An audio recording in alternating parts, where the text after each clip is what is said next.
అందరికీ నమస్కారం. ఇవాళ మనతో పాటు ప్రముఖ ఆధ్యాత్మికవేత్త, ఆస్ట్రాలజర్ ముల్లపూడి సత్యనారాయణ మూర్తి గారు ఉన్నారు. గురుగారితో మాట్లాడదాం. గురుగారు నమస్కారం. నమస్కారం మణికంఠ గారు. 2025లో మాకు ఎలా ఉంటుందా అని చెప్పి తెలుసుకోవాలని అందరికీ ఉంటుంది. మరి చివరిగా మీనరాశి వారికి 2025లో ఎలాంటి ఫలితాలు ఉండబోతున్నాయి మీ మాటల్లో వివరించండి. మీనరాశి వారికి అందరికీ కూడా శుభాకాంక్షలు. New year, happy new year మీ అందరికి కూడా నాయన. అయితే ఈ మీనరాశి వారంతా కూడా వృత్తి, వ్యాపార, ఉద్యోగాల్లో రెచ్చిపోతారు.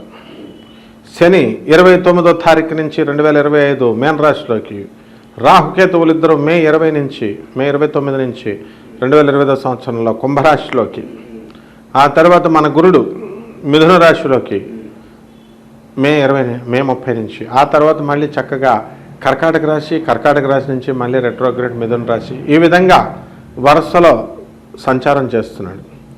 ఈ మిథున రాశి వాళ్ళందరికీ కూడా ఉద్యోగాల్లో డిస్ప్లేస్మెంట్ లేదు.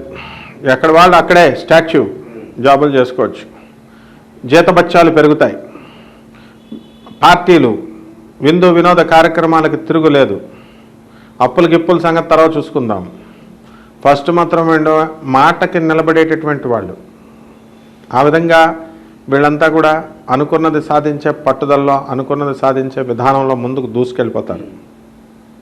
తర్వాత ఈ యొక్క మీనరాశి వారు పిల్లలు ఏడిపించుకు తింటారు, చదవమంటే చదవరు. తర్వాత వాళ్ళు ఎలా ఉంటారంటే ఒక గూండాల పిల్లలు, ఒక ప్రముఖుల పిల్లల్ని లేపుకొని వెళ్ళిపోతారు. వీళ్ళ పిల్లలు లవ్ లవ్ లవ్ ఎంకరేజ్ చేస్తున్నారు వీళ్ళు తల్లిదండ్రులు. కాబట్టి వీళ్ళు సరదా కరెక్ట్గా తీరుస్తారనమాట మీనరాశి వాళ్ళ పిల్లలు. అప్పుడు కేసుల చుట్టూ, కోర్టుల చుట్టూ కరెక్ట్గా సరిపోతుంది వీళ్ళకి. వైవాహిక జీవితం ఎలా ఉండబోతుంది మరి? ఏలినాటి శనిలో వైవాహిక జీవితం ఏంటి నా మొహం? కుంభరాశి వాళ్ళకి, మీనరాశి వాళ్ళకి వైవాహిక జీవితమే లేదు. అసలు వైవాహిక జీవితం కావాలని రొమాన్స్ రొమాన్స్ రొమాన్స్ అని తిరిగితే కనుక శనీశ్వరుడు ధడేలు అని తంతాడు. ఈ 3 సంవత్సరాలు కుంభరాశి వాళ్ళు, ఈ మీనరాశి వాళ్ళు వీళ్ళంతా కూడా బ్రహ్మచర్యం పట్టించాలా. They should lead an aesthetic life of life. They should believe in this aesthetic life. బ్రహ్మచర్యం పాటించాలి కంపల్సరీ. అందువల్ల పార్టీలు, పబ్బాలు ఇవన్నీ దూరం పెట్టేసి అయ్యప్ప దీక్షలు వేసినట్టు, భవానీ దీక్షలు, అయ్యప్ప దీక్షలు వేసుకుంటూనే ఉండాలి. పేదల దీక్ష అని ఒకటి దీక్ష ఉంటుంది, గొప్ప దీక్ష. దరిద్ర నారాయణ దీక్ష. అది దరిద్రుడే వాళ్ళ సేవ చేసుకోవడమే అన్నమాట వీళ్ళు. అది చేస్తే గ్యారంటీగా సక్సెస్ అవుతారు. ఇక రియల్ ఎస్టేట్ ఏమన్నా మా గురించి ఏం చెప్తారని ఎదురు చూస్తున్నారు.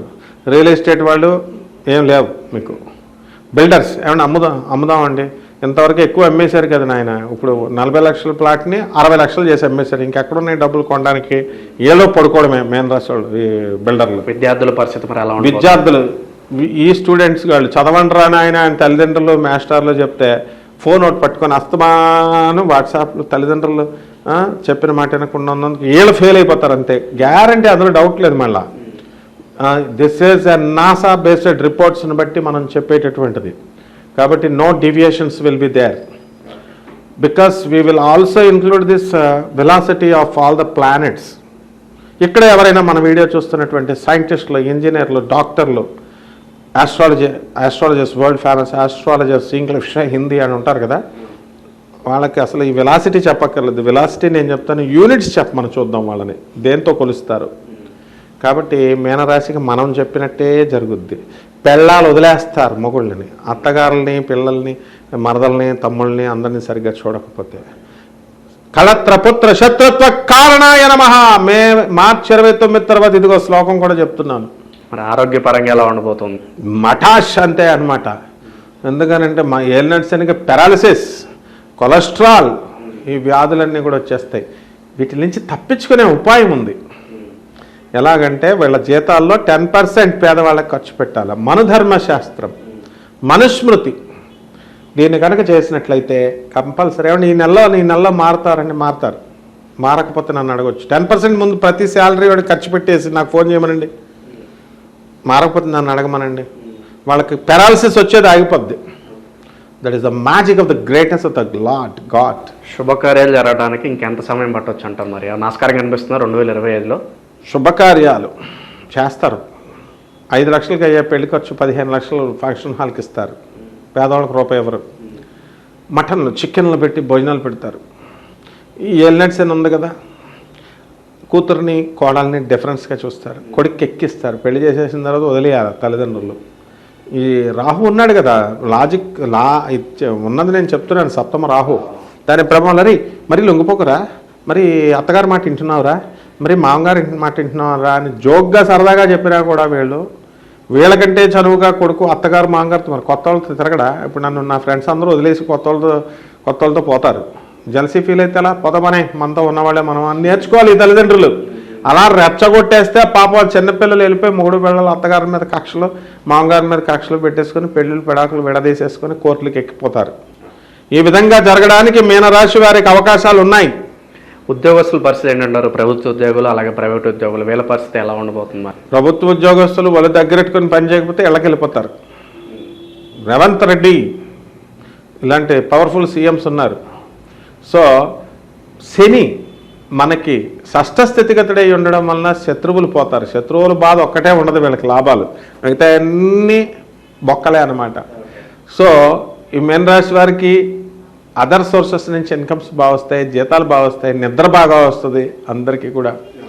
అలాగే ప్యాసిఫై కోసం అయ్యప్ప మాలలు వేస్తారు వీళ్ళంతా కూడా. శాంతి శాంతి శాంతి. ఏళ్ళనాటి శని జరుగుతుంది కాబట్టి ఇంకా మెరుగైన ఫలితాలు పొందటానికి మరి మీనరాశి వారు ఎటువంటి పరిహారాలు చేసుకుంటే బాగుంటుంది అంటారు? సంవత్సరం అంతా చేసుకోవడానికి వీలుగా ఏదన్నా పరిష్కార మార్గాలు తెలపండి. శని జపం చేసుకోవాలా, శని స్తోత్రాలు చదువుకోవాలా, శనికి కిలోంపావు నల్ల నువ్వుల్ని నల్లని వస్త్రాన్ని పేద బ్రాహ్మణులకి శనివారం నాడు ఉదయం 8 గంటలకి దానం చేసుకోవాలి. దశ మహావిద్యల్లో ఒకటైనటువంటి మహాకాళి అమ్మవారి యొక్క హోమాన్ని మీరు ఇళ్లలో జరిపించుకోవాలి. పేదవాళ్ళకి ఇతోధికంగా సన్యాసులకి పేదవాళ్ళకి పంచుడే పంచుడు. అప్పుడు అలాగే రావి చెట్టు చుట్టూ 108 ప్రదక్షిణాలు చేయాలి కనీసం శనివారం నాడు. జిమ్ములకి వెళ్ళి వాకింగ్కి వెళ్తే కాదు, రావి చెట్టుకి నీళ్లు పోయాలి 3 బకెట్లు. రావి చెట్టు చుట్టూ తిరిగితే వాకింగే. అలాగే మన మేడి చెట్టు ఉంది, మేడి చెట్టుకి నీళ్లు పోసి దిగంబర దిగంబర శ్రీపాద వల్లభ దిగంబర చేస్తే వీళ్ళ యొక్క సమస్యలన్నీ తీరిపోతాయి. ఏలినట్స్ ఏం జరుగుతుంది కాబట్టి నవగ్రహాల చుట్టూ తిరుగుతూ చక్కగా ఓం శనేశ్వరాయ నమః అంటూ మంత్రాలతో వేసుకోవడం. శనివారం నల్లని వస్త్రాన్ని వేసుకొని అయ్యప్ప స్వామి మాలలు వేసినటువంటి వాళ్ళల్లో అయ్యప్పని చూసుకోవాలి. అయ్యప్ప స్వామి మాలలు వేసినటువంటి వాళ్ళు నలుపు రంగు ఏ విధంగా వేస్తే కళకళలాడుతూ ఉంటారో ఆ విధంగా వీళ్ళు శనీశ్వర దీక్షలాగా చక్కగా శనివారం ఇంకా మనసులో ఇంకెవరు ఉండకూడదు, శనీశ్వరుడే ఉండాలి. జగద్గురువు శనీశ్వరుడు. ఓం శనైశ్చరాయ నమః, ఓం శనైశ్చరాయ నమః అంటూ జపం చేసుకొని నూనె వేసుకోవచ్చు. నల్ల నువ్వుల్ని కిలోంపావు నల్ల నువ్వుల్ని దానాలు చేయాలి. నువ్వుల ఉండలు తయారు చేసి పేద ప్రజలకు చేయాలి. ఇవన్నీ టెంపరీ, 100 రూపాయలు 50 రూపాయలు అయిపోయే రెమెడీస్ ఇవి. కానీ మనం అడిగేది 1 కోటి రూపాయల రెమెడీస్ అడుగుతాం. కాబట్టి మా శాలరీలో 10% అనేది చాలా ముఖ్యం అనమాట. మన ధర్మశాస్త్రం ఇచ్చేస్తే బ్రహ్మాండంగా వీళ్ళ కోరికలు తీరిపోతాయి. 2025లో మీనరాశి వారికి ఓవరాల్గా ఎలాంటి ఫలితాలు ఉండబోతుందో తెలియజేసినందుకు ధన్యవాదాలు. ధన్యవాదాలమ్మా.